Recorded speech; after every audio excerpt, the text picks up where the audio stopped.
جو ادھر سے افغانستان سے دہشت گردی آ رہی تھی غنی حکومت کے دوران میں، جس میں آئیسل بھی تھی، جس میں ٹی ٹی پی بھی تھی، جس میں بی ایل اے بھی تھا، انہوں نے فیصلہ کیا ہم آپ کی پوری طرح مدد کریں گے۔ بدقسمتی سے ہمیں اتنا ٹائم نہیں ملا، ہماری حکومت چلی گئی، اور اس کے بعد یہ جو لوگ آئے اوپر بیٹھے ہوئے، انہوں نے سوچا ہی نہیں، اس طرف ٹائم ہی نہیں دیا۔ آج اگر بلاول یہ کہہ رہا ہے کہ جی ہم وہاں اندر افغانستان میں دہشت گردوں کے پیچھے جا سکتے ہیں، تو سب سے پہلا تو سوال اس کا ہے کہ یہ کتنی دفعہ افغانستان گیا ہے؟ ساری دنیا کے چکر مارے، کسی فورن منسٹر نے اس ملک کا اتنا پیسہ نہیں خرچ کیا دنیا کے چکر مارنے میں، اور خاص طور پہ امریکہ کا کسی نے اتنا پیسہ نہیں خرچ کیا۔ ایک دفعہ بھی یہ کابل گیا ہے؟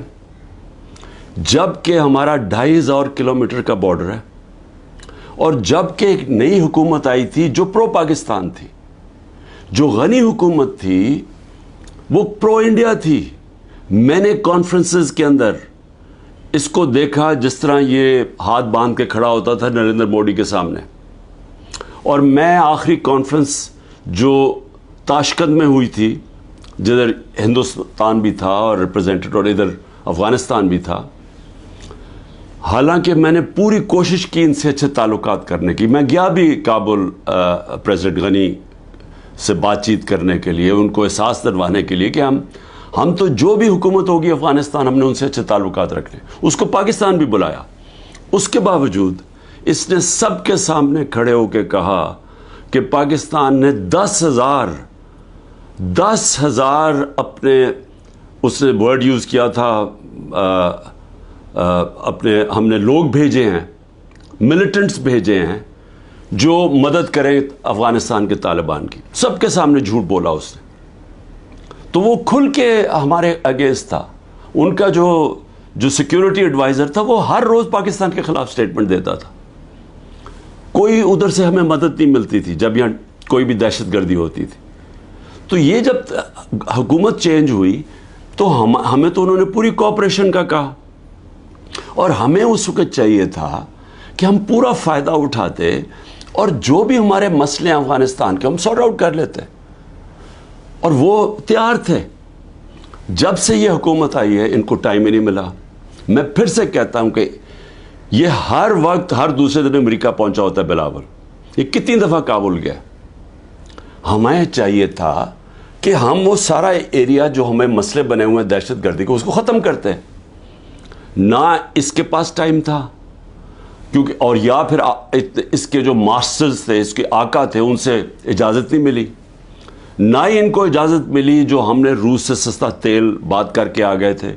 صدر پوٹن نے ہمیں کہہ دیا تھا، میٹنگ ہو گئی تھی پاکستان کے انرجی منسٹر اور ان کے انرجی منسٹر کی، لیکن ان کے ڈر سے، اپنے آقاؤں کے ڈر سے، نہ یہ روس سے تیل لیا ہم نے، جبکہ تیل کی قیمت $110 پہ پہنچی ہوئی تھی، اور ہندوستان نے 40% کنسیشن کے اوپر روس سے تیل لیا، جبکہ وہ امریکہ کا ایلائی ہے، ان کی اسٹریٹجک پارٹنرشپ کے اندر ہے، اور نہ ہی ان سے، ان کے ڈر سے نہ یہ وہاں گیا۔ اس کا آج یہ نتیجہ کیا ہے؟ نتیجہ یہ ہے کہ ہمارے آج وہ تعلقات ہیں کہ ہم ادھر پہنچ گئے ہیں کہ ہم افغانستان کو اب یہ جو حملہ ہوتا ہے ہم ان کے اوپر ڈال رہے ہیں۔ ہم نے صحیح معنی میں کوشش کی نہیں اس وقت کہ ہم یہ اب جو ٹرانزیشن ہے اس کا فائدہ اٹھاتے ہوئے، ایک وہ حکومت جو ہمارے خلاف نہیں ہے، ہم اس کا فائدہ اٹھاتے ہوئے اپنے یہ مسئلہ حل کر دیتے، اور میں آپ کو یقین دلاتا ہوں کہ یہ مسئلہ حل ہو سکتا تھا۔ اب اس کا فال آؤٹ کیا ہے؟ فال آؤٹ یہ ہے کہ مولانا فضل الرحمان نے سٹیٹمنٹ دی۔ فضل الرحمان کہتا ہے کہ جی ہماری ایجنسیز سوئی ہوئی تھی۔ فضل الرحمان صاحب، جب ہم اتنی دیر سے کہہ رہے ہیں کہ جو 636 پختونخوا کے اندر دہشت گردی کے واقعے ہوئے ہیں، ہم کہتے جا رہے ہیں کہ ایجنسیز کا ٹائم بجائے انٹیلیجنس، اصل میں تو دہشت گردی انٹیلیجنس ایجنسیز لڑتی ہیں، بجائے ادھر ٹائم دے رہے ہیں کہ وہ تو صرف تحریک انصاف کو ختم کرنے کی کوشش میں تھے.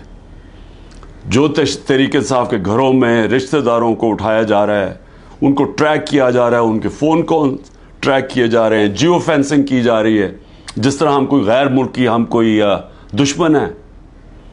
اور وہ جو کام کرنے والا تھا وہ کام کیا نہیں, اس سے بڑھتی جا رہی ہے ساری دہشت گردی. اور خاص طور پہ پختونخوا کی پولیس کے اوپر, اسپیشلی جو پولیس کے اوپر اب اس وقت ان کا شہادتیں ہو رہی ہیں, اب اس کا کون ذمہ دار ہوگا؟ لیکن اس سے اور بھی آگے چلیں, جو پختونخوا کے لوگوں کے اندر اس وقت غصہ ہے. پی ٹی ایم کیوں بنی تھی؟ پی ٹی ایم یہ بنی تھی کہ جو ساری لڑائی, جو وار آن ٹیرر اصل تو قبائلی علاقے میں وہ اجڑ گیا, لوگوں کے گھر تباہ ہو گئے, زکوٰۃ دینے والے ہو گئے, وہ سارے لوگ نقل مکانی کرنی پڑی, لوگ اپنے گھروں سے نکل گئے, گھر جب واپس گئے گھروں میں بچا کچھ نہیں تھا. سوات کے لوگوں سے, ملاکنڈ کے لوگوں سے بھی یہی ہوا. وہ جب سارے نکلے وہاں سے باہر, جب تک واپس گئے وہ بھی زکوٰۃ دینے والے, زکوٰۃ لینے والے بن گئے. تو سب کو وہ یاد ہے, بڑی تکلیفیں انہوں نے اٹھائی, قربانیوں تو ساری اس علاقے نے دی. سب سے زیادہ جو ایک تو آپریشنز میں طالبان اور ملٹری کے بیچ میں بیچارے وہ پس گئے, اوپر سے ڈرون اٹیکس, 400 ڈرون اٹیکس کر دیے. ڈرون اٹیکس کا بھی جو سارا جو بدلہ لیا جاتا تھا وہ پاکستانی فوجیوں کے ساتھ اور پولیس کے اوپر, دونوں طرف پاکستانیوں کو نقصان ہو رہا تھا.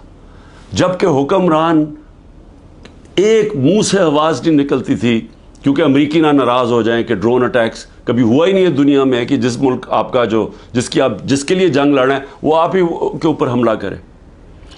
تو مجھے خطرہ یہ ہے کہ اگر ہم نے اس کے اوپر جلدی سے قابو نہ پایا اور اسی طرح دہشت گردی بڑھتی گئی, تو وہاں جو پختونخوا کے لوگوں کے اندر میں غصہ دیکھ رہا ہوں یہ بڑھتا جائے گا.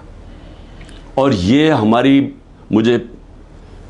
میں کوئی ڈرانا نہیں چاہتا کسی کو, لیکن اگر یہی غصہ بڑھتا گیا اور یہ اس طرف چلا گیا جو آگئی جو دہشت گردی ہو رہی ہے اور وہ بڑھتی گئی, تو کیا پاکستان آج کل کے دور میں جب معاشی طور پہ ہم ویسے ہی ہمارا بدترین دور ہے, کیا ہم یہ دہشت گردی کا مقابلہ کر لیں گے؟ کیا یہ افورڈ کر سکتی ہے؟ اور کیا اس طرح کا فورن منسٹر اوپر بٹھا سکتے ہیں جو اس طرح کی پاگل پن والی سٹیٹمنٹس تھے, جو بجائے مسئلہ حل کرنے کے وہ اور مسئلہ گمبھیر کروا دے؟ تو مجھے آج اس کے اوپر خاص طور پہ مجھے یہ خوف سا آ رہا ہے کہ ہم یہ چیزیں ہمارے ہاتھ سے نکل جائیں گی, کیونکہ جو اوپر بیٹھے ہوئے حکمران ان کی سوچ ہی کچھ اور ہے, اور سوچ تو ہمارے سامنے آئی گئی ہے. ایک تو آج شہباز شریف نے ایک اور الیکشن سے بھاگنے کے لیے ایک اور سینسس کا شوشہ چھوڑ دیا. بھئی مجھے یہ بتائیں کہ جب سے آپ آئے ہیں 15 مہینے پہلے, تو کیا تب آپ کو نہیں پتا تھا کہ الیکشن اکتوبر کے اندر ہونی ہے, نیشنل الیکشن, آپ کی ٹرم ختم ہونی ہے؟ تب آپ کو نہیں پتا تھا کہ یہ جو سینسس جو بھی ہم نے کرنا اس سے پہلے کریں؟ یہ ایک اور الیکشن بھاگنے کا انہوں نے راستہ نکال لیا. دوسرا, دونوں پختونخوا کے اندر اور پنجاب میں غیر آئینی حکومتیں چل رہی ہیں, کیئر ٹیکر. پہلے تو وہ کیئر ٹیکر ہے ہی نہیں, کیئر ٹیکر تو نیوٹرل ہوتی ہے, وہ تو انہوں نے اپنی یہ ایک نون لیگ چلا رہی ہے پنجاب, اور دوسرا وہ فضل الرحمان اور وہ ANP چلا رہی ہیں پختونخوا. یہ تو کیئر ٹیکر ہے ہی نہیں. اور ان دونوں صوبوں کے لوگ جو 70% پاکستانی ہیں, وہاں غیر آئینی لوگ بیٹھے ہوئے ہیں جن کی کوئی قانونی حیثیت نہیں ہے. اب یہ کوشش کر رہے ہیں کہ مزید اور یہ اوپر بیٹھے رہیں, اور یہ ایک شوشہ اس کا, اور یہ کہ جناب ہم سینسس کروانا چاہتے ہیں, سیکیورٹی کا بھی شوشہ بنا لیں گے. پنجاب کی 14 مئی کی الیکشن انہوں نے اس لیے نہیں کروائی, ہمارے پاس پیسے نہیں ہیں جی. پیسے MNAs کو رشوت دینے کے لیے بہت پیسے ہیں, لیکن ہمارے لیے پیسے نہیں ہیں الیکشن کروانے کے لیے. 20 ارب روپیہ نہیں تھا. اور اب جو مجھے نظر آ رہا ہے, یہ پھر کوشش کریں گے کہ کسی نہ کسی طرح اس سے نکلیں, اور لوگوں کو پھر یہ جو رد عمل آنا ہے اس کے لیے یہ تیاری کر رہے ہیں. کیونکہ ظاہر ہے ایک اگر لوگ بیچارے الیکشن کی انتظار کر رہے ہیں نا کہ ہمیں جو انہوں نے لوگوں کا معاشی قتل کیا ہے، یعنی ایسے معاشی حالات عوام کے اوپر تو آئے نہیں ہیں. سارے جو معاشی انڈیکیٹرز ہیں وہ پاکستان کی تاریخ کے سب سے برے ہیں. بے روزگاری لے لو، انڈسٹری بند ہو رہی ہے. گروتھ ریٹ جب نیچے آتی ہے، مطلب جب آپ کی دولت میں اضافہ جو 6.1% سے اب جو 0 پہ آئی ہے، تو اس کا مطلب بے روزگاری تو بڑھنی ہے، دولت کم ہو رہی ہے ملک کی. اور اس کے علاوہ مہنگائی جس سطح پہ پہنچ گئی ہے، تو لوگوں کے حالات تو سب کو پتہ ہے. اب لوگ الیکشن کا انتظار کر رہے ہیں. انہوں نے اب کیا کیا ہے؟ اب 2 قانون لے کے آ رہے ہیں. ایک ہے سیکریسی ایکٹ اور دوسرا ہے پریونشن آف ایکسٹریم وائلنس. وہ ایک میں ہی کیا کر رہے ہیں کہ آپ انٹیلیجنس ایجنسیز کو کسی مثلا میرے اوپر ایک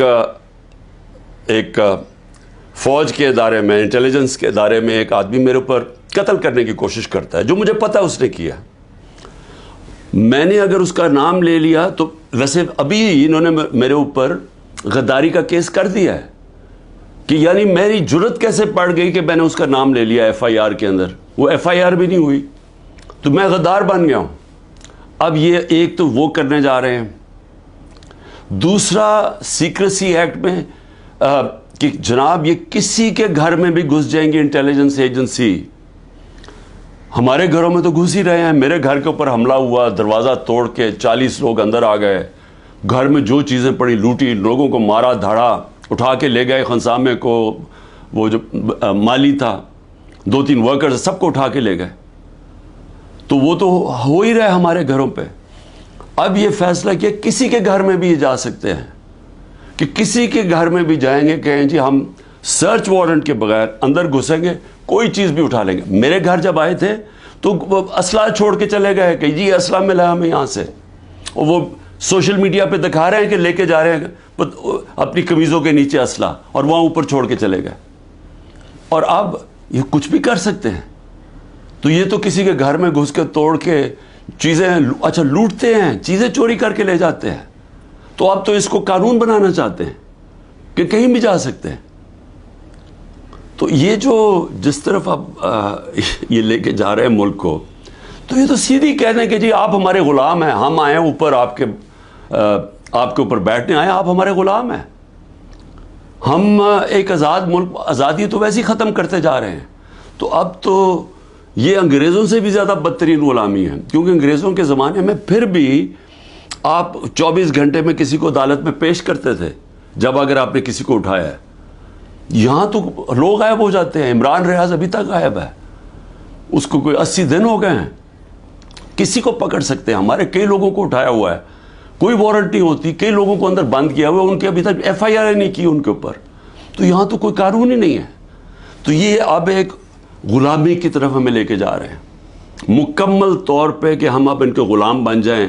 جو منہ کھولے، اصل میں یہ ایک آزادی کے خلاف اب یہ قانون بنا رہے ہیں کہ آپ قانونی طور پہ ہمیں غلام بنا لیں کہ ہماری کوئی آواز نہ ہو، ہم کہیں نہ جا سکیں. تو میں اس پہ آخر میں صرف اپنی قوم کو یہ آج کہنا چاہتا تھا. دیکھیں، محرم کا مہینہ ہے. محرم میں ہمیں کیا سبق ملتا ہے؟ ہمیں محرم میں ایک ہی سبق ملتا ہے کہ رائے حق کے لیے، ظلم کے خلاف کھڑے ہونے کے لیے اگر ظالم کے سامنے کھڑے ہوتے ہوئے آپ کی جان بھی چلی جائے تو اس کی پرواہ نہیں ہونی چاہیے. آپ کو قربانی دینی چاہیے اپنی آزادی کے لیے، آزادی رائے کے لیے، آپ کو اپنے حقوق کے لیے، انصاف کے لیے. کیونکہ جب تک ایک قوم آزاد نہیں ہوتی، دنیا کی تاریخ میں اس کا کوئی مقام نہیں ہوتا. وہ میں بار بار آپ کو مولانا رومی کا وہ جو ان کی ایک کہات ہے کہ جب اللہ نے آپ کو پر دیے تو کیوں چونٹیوں کی طرح زمین پہ رینگ رہے ہو. غلام زمین پہ رینگتے ہیں، ان کی کوئی حیثیت نہیں ہوتی.